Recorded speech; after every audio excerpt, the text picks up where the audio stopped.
homie said you ain't got no bitches. Who don't got no bitch?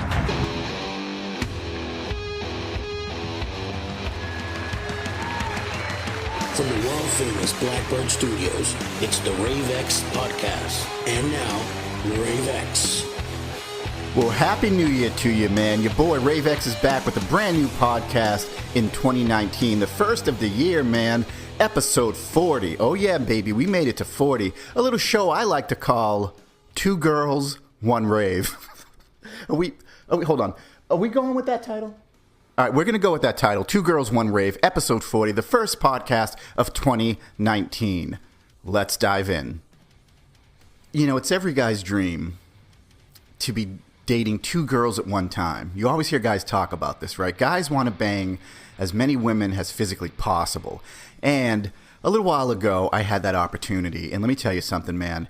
It did not pan out well. And it wasn't a good experience. And, you know, it takes a big man to admit when they're wrong. Luckily for you guys, I'm not a big man. But I will admit, it was kind of a bad thing I did, you know? And I kind of felt horrible about it. So it didn't go on too long. And then I ended it. So the way it started was, I was in a relationship for about 4 years, man. And then the relationship ended, as they always do.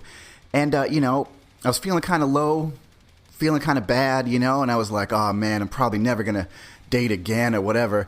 And then, of course, as always, next thing you know, a few months later, I'm dating another girl. And she was a really sweet girl, man. She was a really nice, sweet, innocent girl.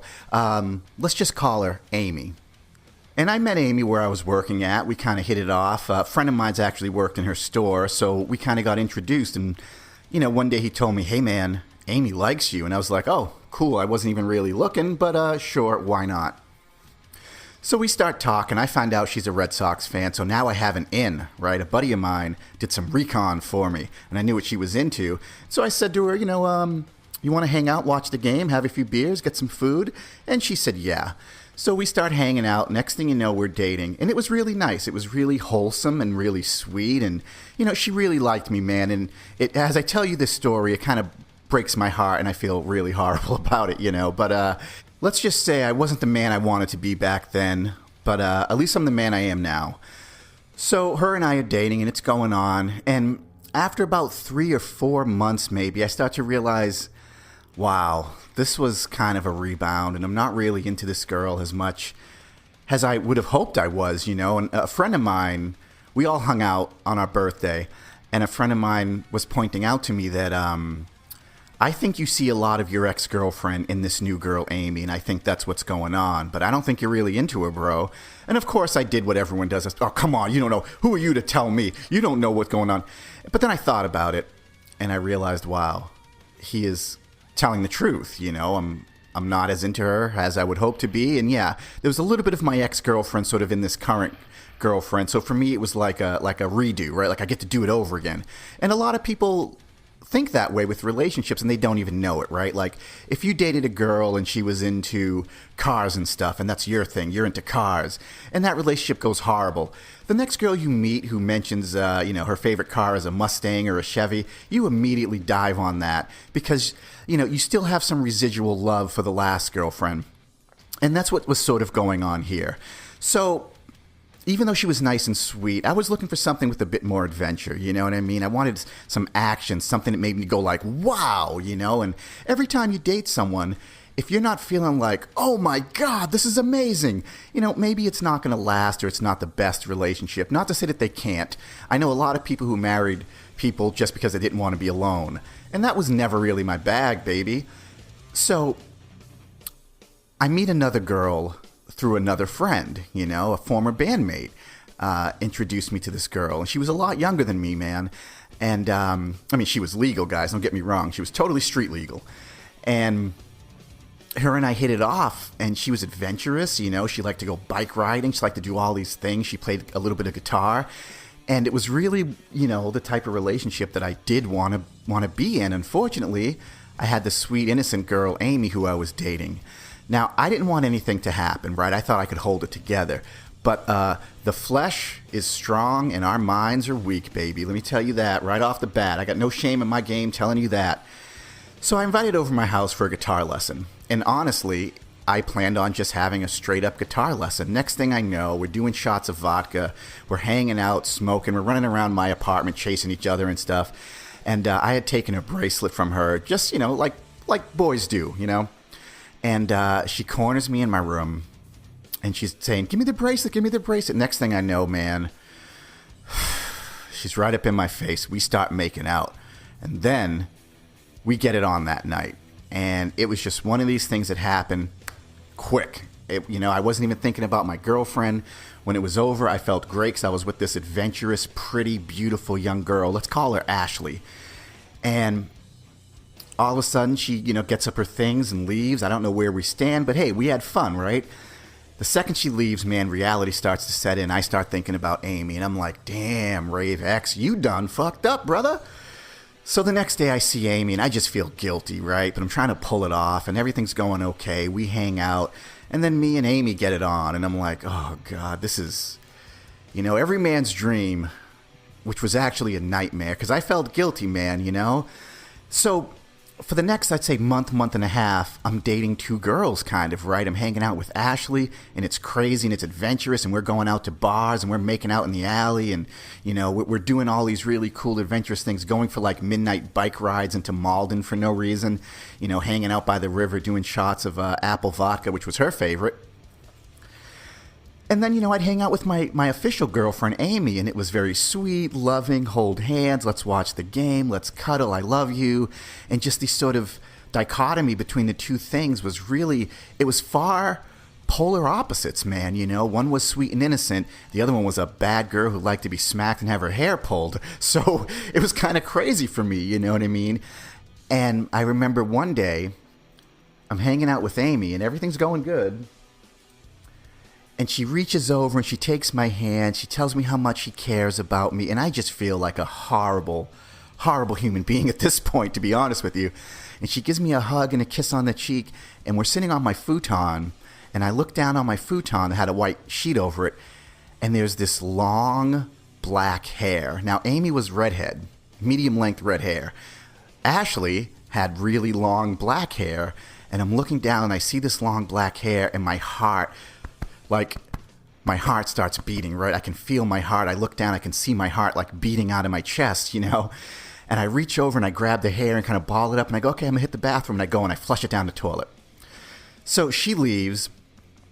And I start going over my room with a lint roller, right? Trying to get all the long black hairs from off my futon. And these things are everywhere. And I feel like I couldn't get them, I couldn't get them all. They were everywhere. And I'm like, oh my God, is there a cigarette in the ashtray from Ashley? Because she's going to know that's not my type of cigarette. I dump the ashtray. Okay, I have to remember to do that. Okay, what else?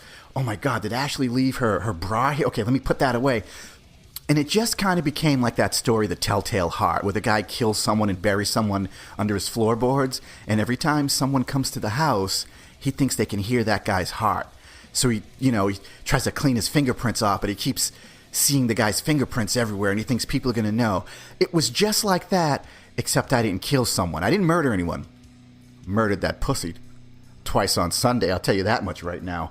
But I just couldn't take it anymore. So one day, Amy comes over, and we're hanging out, and we're talking and stuff, and I was exhausted, man. I'm not even trying to, blow smoke up my own ass here, but when you're banging two girls, one on Monday, the next one Tuesday, you got to take Wednesday off, kids, and then on Thursday, the redhead, on Friday, the brunette, it's kind of exhausting, physically and mentally. I know, right? Talk about first world problems. I was having sex with these two pretty women, and it really wore me down. No, but it does, dude, mentally and physically. And Ashley came over, and I was talking to her about, well, what are we doing here? Are we dating? Do you want me to break up with my girlfriend? And Ashley didn't say anything. She's like, look, that's a decision for you to make. So I kind of left it alone, just waiting to see what happens. And then I go into work, and Ashley, the bad girl, applied for a job at my girlfriend's store.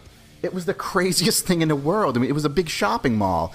And Ashley told me, look, I'm applying for a job. I need a job. The only place that was hiring was where your girlfriend works. I'm real sorry, but I need this job. I got bills to pay. Now, this is some bullshit stuff that women do. She could have found a job any other place. She never told me to break up with her, but her applying for a job where my girlfriend works? Insane. I mean, imagine this. You're cheating on your wife with the receptionist. Your wife works at a flower shop. You think that the receptionist should probably quit. She agrees, yeah, if we're going to be doing this, I should probably quit.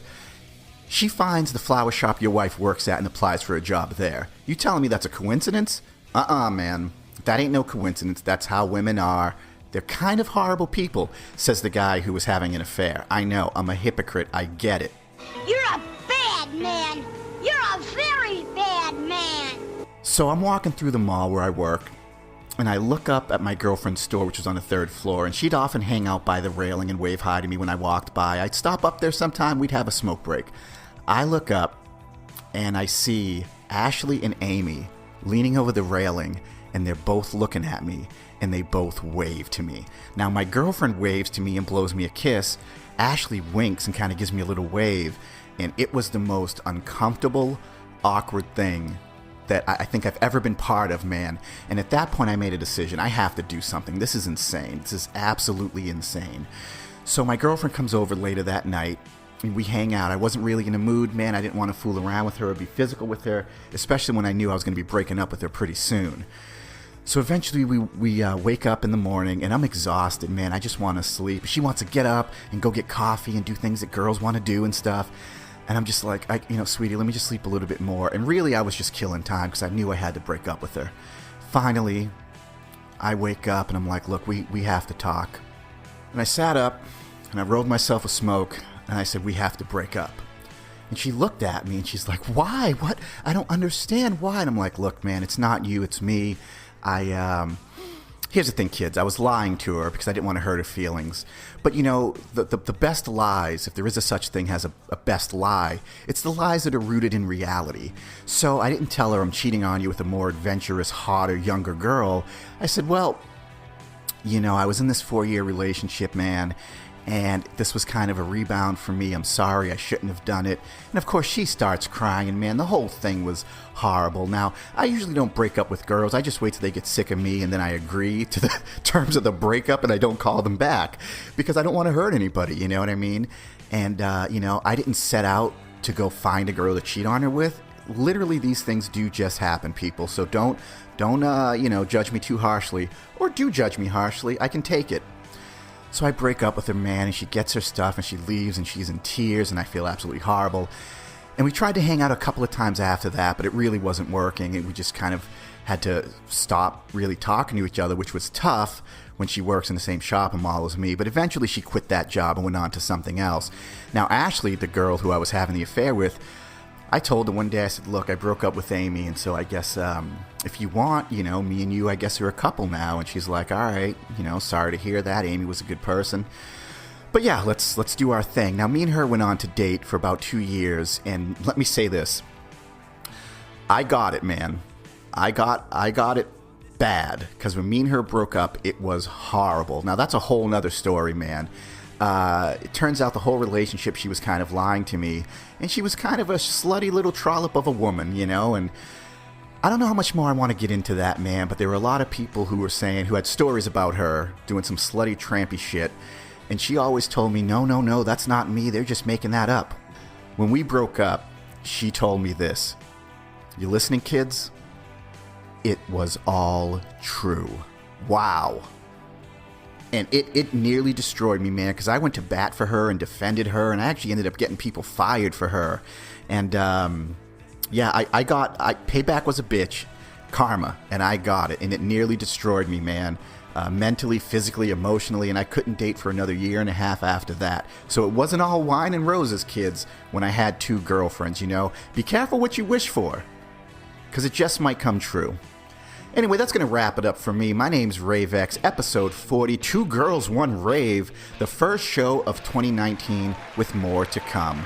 Do me a favor, kids. Remember this. All the boys love Mandy Lane. My name's Rave X, and I'm out of here. That was the Rave X Podcast. Be sure to click like and subscribe. For podcasts, new music, and all things Rave X, go to youtube.com and search Rave X Music. Damn, Rave X. People be saying you ain't got no bitches.